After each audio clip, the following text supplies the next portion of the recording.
नमस्कार and I welcome you all to Indian hegemony. मैं हूं Arham Mittal. Now recently western world में एक ऐसी डेवलपमेंट हुई है जिससे डोनाल्ड ट्रंप को एक बड़ा झटका लगा है। लिटरली ये इंडिया को भी इम्पैक्ट करती है। हाल ही में फ्रांस एंड यूक्रेन ने एक डील साइन करी है जिसके अंडर यूक्रेन फ्रांस से 100 रफाइल फाइटर जेट्स खरीदने वाला है। तो ये कहानी है फाइटर जेट्स के बारे में। बहुत कुछ है इस वीडियो में जानने के लिए। इसको वेरियस मीडिया आउटलेट्स कवर कर रहे हैं। आप यहाँ पर आर्टिकल्स देख पाओगे। बीबीसी छापता है कि Ukraine to get 100 French made Rafale fighter jets. Same आप यहां पर देख पाओगे द टाइम्स ऑफ इंडिया का आर्टिकल मैं आपको दिखा रहा हूं। France Ukraine arms deal Paris to supply 100 Rafale fighter jets to Kyiv what the historic agreement means. ना एग्जैक्टली हुआ क्या है कि यूक्रेन ने फ्रांस के साथ 100 रफाइल फाइटर जेट्स को खरीदने की एक बड़ी डील करी है। ना इसके पीछे हम थोड़ी सी स्टोरी समझते हैं। टाइम है जब Donald Trump second time president elect होके आते हैं। ना जब डोनाल्ड ट्रंप प्रेसिडेंट इलेक्ट होके आए थे तो उनके ऊपर एक बहुत ही ज़्यादा भूत सवार था कि मैंने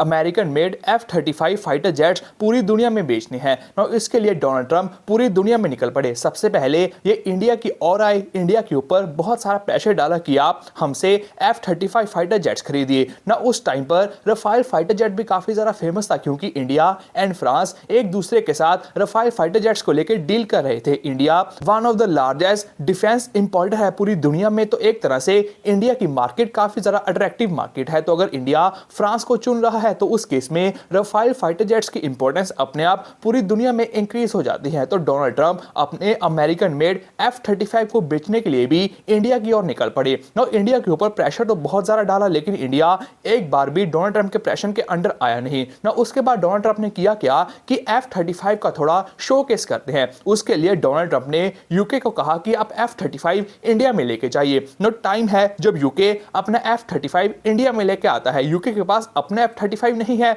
यूएस ने F-35 बनाया और अपने सारे एलाइज को बेच दिया। तो एक तरह से जो यूके के पास F-35 है वो यूएस का ही है, बल्कि यूके ने उनसे खरीद रखा है। तो एक तरह से यूके का जो F-35 है वो इंडिया में आया है। लेकिन फॉर्चुनेटली इंडिया के लिए यह था कि F-35 जैसे ही इंडिया की ओर आने लगा ये बुरी तरह से एक्सपोज हो गया। ना आ तो ये रहा था कि हम शोकेस करेंगे कि F-35 कितना बढ़िया है, लेकिन अचानक से जब ये अरेबियन सी के आसपास आया तो मौसम बिगड़ जाने की वजह से ये थोड़ा अनफंक्शनल हो गया और इसने इमरजेंसी लैंडिंग केरला एयरपोर्ट के ऊपर करी। ना केरला एयरपोर्ट के ऊपर भी ये इतना टाइम तक स्टेशन होके रहा। लिटरली दिन भर इस पर काम रहता था लेकिन ये ठीक ही होने को नहीं आ रहा था। तो जो फाइटर जेट शोकेस करने को आए थे कि मैं इतना ज़्यादा बढ़िया हूं, एक तो वो अरेबियन सी का वेदर नहीं झेल पाया, उसके बाद खराब होके केरला एयरपोर्ट तक काफी टाइम तक खड़ा रहा। लेकिन दिन भर इस पर काम होने के बाद भी ये ठीक नहीं हो पाया। तो लिटरली केरलन गवर्नमेंट ने भी इस पर काफी ज्यादा मीम्स प्रिंट किए थे। तो एक तरह से डोनाल्ड ट्रंप की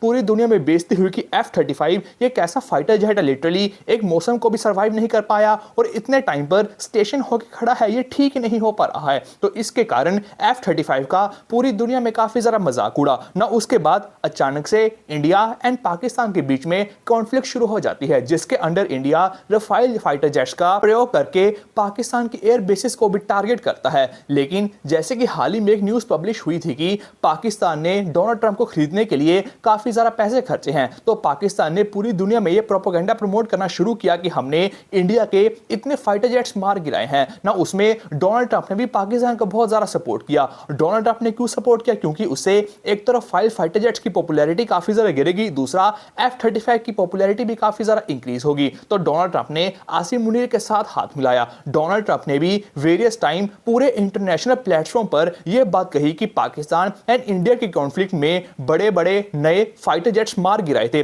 कभी 3, 4, 5, 6, 7 हर बार इन्होंने एक नंबर बढ़ा के कहा। तो डोनाल्ड ट्रंप भी इस प्रोपेगेंडा में शामिल हो गए क्योंकि इससे रफाइल फाइटर जेट्स की जो पूरी दुनिया में एक इमेज बनी हुई है उसको धक्का लगेगा एंड अमेरिकन मेड F-35 पूरी दुनिया में फेमस हो जाएगा। एक तरह से लोग F-35 को खरीदेंगे और रफाइल फाइटर जेट को नहीं खरीदेंगे। तो डोनाल्ड ट्रंप ने भी खुद इस प्रोपेगेंडा को प्रमोट किया। इससे पाकिस्तान का भी काफी ज्यादा फायदा हो रहा था क्योंकि डोनाल्ड ट्रंप यूएस के प्रेसिडेंट, वो जो भी बोलेंगे पूरी दुनिया उस पर पक्का ध्यान देगी। तो एक तरह से पाकिस्तान को भी इससे फायदा था, यूएस को भी इससे फायदा था। लेकिन बात यह थी कि रफाइल फाइटर जेट्स इंडिया के खुद के तो है नहीं, इंडिया तो खुद परचेज कर रहा है। मतलब मतलब वो मेड इन इंडिया तो है नहीं। मान लो अगर रफाल फाइटर जेट्स गिर भी जाते, उस केस में क्या रहता, इंडिया आगे से रफाल फाइटर जेट्स ना खरीदता, हम रशियन मेड Su-57 खरीद लेते, या इंडिया जो खुद अपना AMCA डेवलप कर रहा है उसकी और ज़्यादा ध्यान देते, या कोई और फाइटर जेट खरीद लेते। ये हमारा तो है नहीं, ये फाइटर जेट फ्रांस का है। तो एक तरह से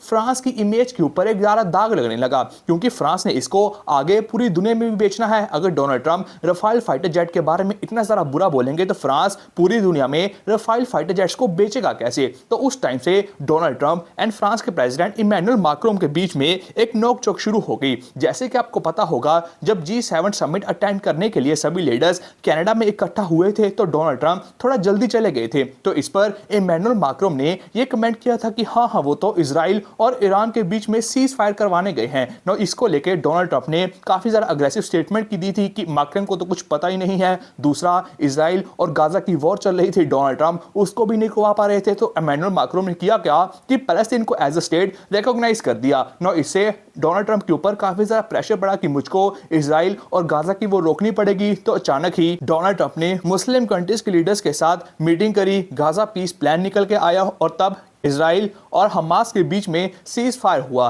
तो डोनाल्ड ट्रंप और इमैनुअल मैक्रोन के बीच में तब से नोकझोंक होनी शुरू हुई। न दूसरी तरफ और कहां वॉर चल रही है, रशिया एंड यूक्रेन भी लंबे टाइम से एक दूसरे के साथ वॉर में उलझे हुए हैं। तो डोनाल्ड ट्रंप वहां पर भी अपने फाइटर जेट्स बेचना चाहते थे। तो डोनाल्ड ट्रंप ने किया क्या, सभी नाटो कंट्रीज को कहा कि आप इकट्ठे पैसे डालिए और मुझसे फाइटर जेट्स खरीदिए और यूक्रेन को पकड़ाइए। अब मैं डायरेक्टली फ्री में यूक्रेन को कुछ भी नहीं दूंगा। न यूक्रेन ने एक बात समझी कि इंडिया एंड पाकिस्तान की वॉर के बीच में जब इंडिया ने पाकिस्तान के ऊपर अटैक किया तो उन्होंने लिटरली पाकिस्तान की एयर स्पेस में भी एंटर नहीं किया। इंडिया के रफाल फाइटर जेट्स ने इंडिया में ही रह के इतना एक्यूरेट निशाना लगाया कि पाकिस्तान के सारे एयर बेसिस को डिस्ट्रॉय कर दिया। यूक्रेन ने सोचा हमको भी तो यही चाहिए, हमको यूक्रेन की एयर स्पेस में ही रह के रशिया के डीप डाउन प्रिसीजन स्ट्राइक करनी है। तो एक तरह से रफाल फाइटर जेट्स उनके लिए काफी ज्यादा बढ़िया रहेंगे। और खुद सोचो, अगर डोनाल्ड ट्रंप जो कह रहे हैं कि पाकिस्तान ने इतने रफाल फाइटर जेट्स मार गिराए हैं, अगर वो सच रहता तो क्या यूक्रेन रफाल जेट्स को खरीदने की भी बात करता?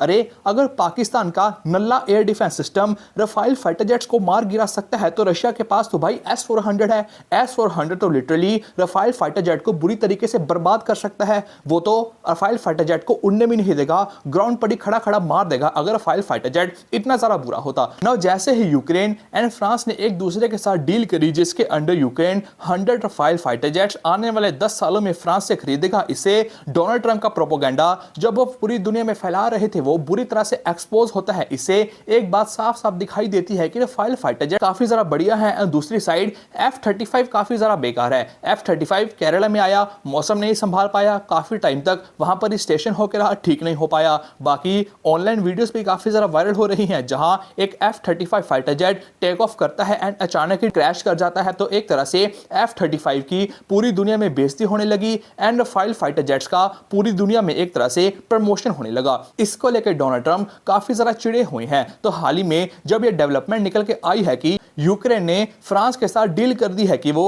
100 रफाल फाइटर जेट्स को खरीदेगा और उन्होंने F-35 को नकार दिया है, तो क्या पता फ्यूचर में डोनाल्ड ट्रंप जो अब यूक्रेन को सपोर्ट देने लगे हैं उसको भी थोड़ा वापस खरीद लें। तो हो सकता है कि फ्यूचर में रशिया थोड़ा ज्यादा अग्रेसिवली यूक्रेन के ऊपर अटैक करे, क्योंकि यूक्रेन ने F-35 के ऊपर रफाल फाइटर जेट्स को खरीदा है। तो एक तरह से होपफुली आप समझ गए होंगे कि डेवलपमेंट क्या है। तो डोनाल्ड ट्रंप जो पूरी दुनिया में ये स्टेटमेंट दे रहे हैं ना कि रफाल फाइटर जेट्स इतने ज्यादा गिराए गए हैं, वो लिटरली इसको बदनाम करके F-35 को पूरी दुनिया में बेचना चाहते हैं, लेकिन वो बुरी तरह से एक्सपोज हो गए हैं क्योंकि यूक्रेन ने खुद F-35 के ऊपर रफाल फाइटर जेट को रखा है, उन्होंने रफाल फाइटर जेट्स को ही खरीद लिया। भाई अगर सच में रफाल फाइटर जेट्स इंडिया और पाकिस्तान की वॉर में मार गिराए होते तो यूक्रेन लिटरली इसको बिल्कुल भी नहीं खरीदता। ना यूक्रेन के पास तो पैसा ही नहीं है खरीदने का। यूक्रेन खुद यूरोपियन यूनियन से, नाटो कंट्री से पैसा लेता है तभी तो वेपन्स खरीदता है ना। सारी यूरोपियन कंट्रीज या नाटो कंट्रीज लगा लो, F-35 नहीं खरीद रही, रफाल फाइटर जेट खरीद रही है, तो उन्होंने कुछ तो देखा होगा। वो तो सारे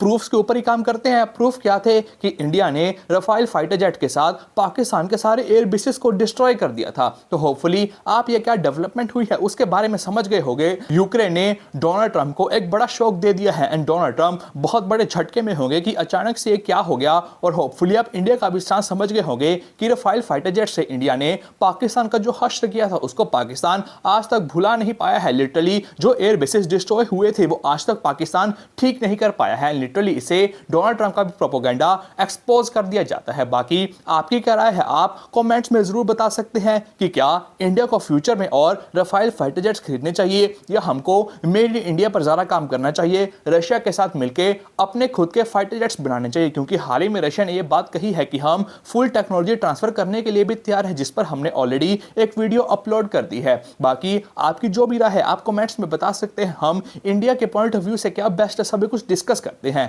बाकी मिलेंगे नेक्स्ट वीडियो में। Till then take care.